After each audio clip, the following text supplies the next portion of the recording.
Well, good evening, everyone.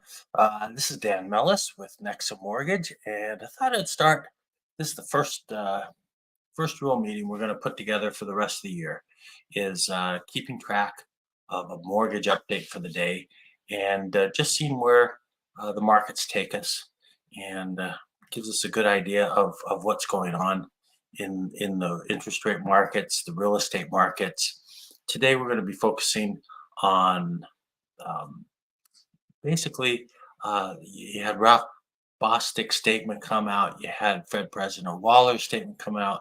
Pretty clear that the Fed is trying to jawbone rates and get a little bit more realistic here. We'll put that up on the screen and get a little bit more realistic take on um, so that the bond market won't get out of it, won't go crazy with rates continuing to go lower. So you have a little bit of give back.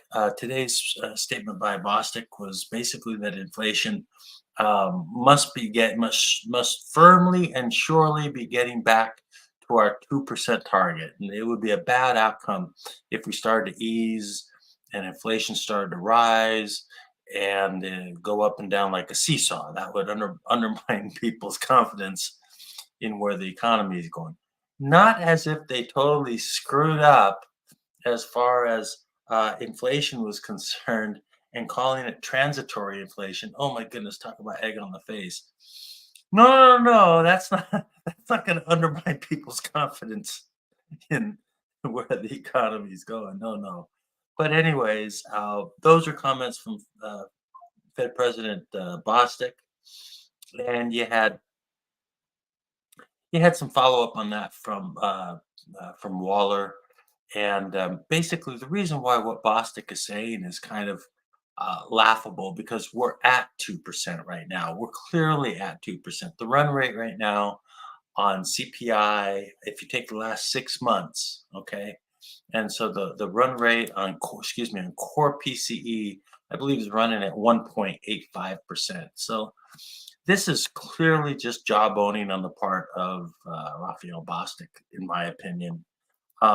You can see Shelter makes it. We're taking a look here at core inflation, and you can see that Shelter makes up 44% of core inflation. Of core CPI. It makes up 21% of core PCE, which is the Fed's favorite measure of inflation. And the problem with shelter costs is that they are lagging so much, right? I mean, shelter costs in the real world, which we're looking at the core logic blended rent year over year change, and that peaked in the summer of 2022, right? And so actually even before that, it was in the spring of 2022. And so there's roughly an 18-month lag between peak inflation when you're getting that rollover in shelter change being reflected in the Fed's inflation definition. So if you took that lag effect into account, core CPI would be at 2.4%. Core PCE would be at 2.3%. So quite honestly, the inflation battle has already been fought and it's over with at this point. So the Fed is just trying to make sure that the markets don't get ahead of themselves. And so, in that vein, well, let's move over to the Core Logic report because that did come out earlier today.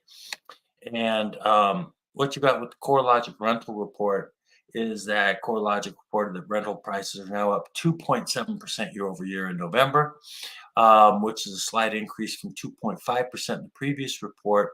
However, it is the first little uptick since May of 2022. So that's something to note, but it probably means overall that we've taken rental prices coming down. They probably hit as close to the bottom as they're going to hit. I don't know if they're going to bounce very much, but don't expect all that much progress moving forward. It's just going to become more reflected in the CPI numbers because of the lag effect. So I think that's a realistic take on things. The latest CPI report was showing shelter costs rising 6.2%. And then when you took into the lag effect, we would be looking at about 2.3% on the core PCE. So anyways, If we move on here, let's see what we got here coming up. Oh, in the core logic, year-over-year percentage change by markets. If you take a look at, oh, for example, the Seattle market, it's not rising very much. I mean, the Seattle market right now is hovering right around just under 2% for the year-over-year rate of change in single family rents and the single family rent index coming from CoreLogic. Moving on, we had the New York Manufacturing Index come in today. Really weak. I mean, this is a really, really weak number. I think they were estimating they thought it was going to come in around -5, and it ended up coming in at -43.7. I mean, this is a big, big miss. And so you can see the weakness. We really do have a tale of two economies, and um, manufacturing is one tale, and then the service sector is a different story that we're getting. So we have a big problem in the manufacturing industry right now. Manufacturing is definitely in recession. The interesting part is whether the rest of the economy is going to follow suit. So we'll see, and that's why we're monitoring this every day going forward here. What you can also see here, I took a look at the 10-year Treasury index. You could clearly see that the downtrend has been broken. It got broken about a week and a half ago. And next slide's a little bit better. Next slide, here we go. Taking a look, in today's 10-year Treasury was up 11.6 basis points. Pretty big move higher, as you can see on the chart. And the Fed President Waller made the headlines talking about aggressive, tapering the aggressive Fed cut expectations. Well, here's the thing: they're trying to tamp things down. The next employment report, by the way, is going to be on February 2nd, so that's upcoming. And then the next Fed meeting is going to be on March 2nd. Well, there's only that many. We're talking about six. I think Waller was talking about we only expect six rate cuts this year, where there's not that many. They're every 6 weeks, and so you don't have that many Fed meetings to begin with. And so if they miss the Fed meeting and don't cut in March, they're going to basically cut, and the market will know this. They're going to cut for the rest of the year. So that's something that's reasonable to expect.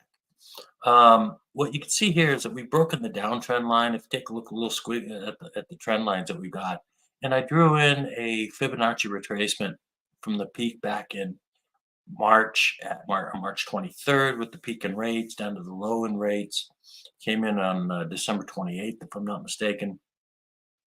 And we are probably over the course of the next week and a half, going to continuously modestly higher rates, probably getting up to that 4.25% rate number before it hits pretty significant resistance. So we'll keep an eye on it. We'll see what happens. Hopefully I'm wrong and it goes right back down, but we'll see. And then lastly, we've got today's uh, mortgage MBS numbers. Again, we had an alert to lock at 9:37 Pacific time. I'm here in Seattle, and we were down 31 basis points on the day, and we are holding right now at the 50-day moving average, but we're probably going to be moving down towards that 100.487 support area, which would show up as support too. That's probably going to happen, which is roughly about 70 basis points, 80 basis points lower um, over the course of the next week or so. It's probably going to break support, which is where we're at right now. So we'll see. Hopefully, I'm wrong. So anyway, that's about it for today. And I hope everyone's doing well. And thank you for watching. Talk soon. Bye bye.